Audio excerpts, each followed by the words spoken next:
பொல்லாதவர்களை குறித்து எரிச்சல் அடையாதே. நியாயக்கேடு செய்கிறவர்கள் மேலே நீ என்ன பண்ணுறாத, பொறாமை கொள்ளாது. நமக்கு வரும், அநியாயமாக செய்கிறது போல் சில காரியம் இருக்கும்.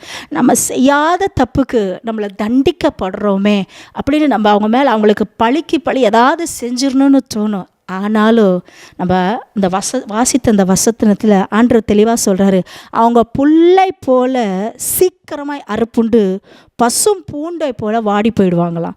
அவங்க கொஞ்ச நேரம்தான், அப்புறம் நீ உற்று பார்த்தா அவங்க இருக்க மாட்டாங்க. ஆனால் கர்த்தரை நம்பி நம்ம இருக்கிறோம் பார்த்தீங்களா, அவருக்காக காத்திருக்கிறோம் பார்த்தீங்களா. அந்த வசனம் ரொம்ப அழகாக இருக்குது. 6வது வசனத்தை, உன் நீதியை வெளிச்சத்தை போலவும் நியாயத்தை பட்ட பகலை போல விளங்க பண்ணுவாராம்.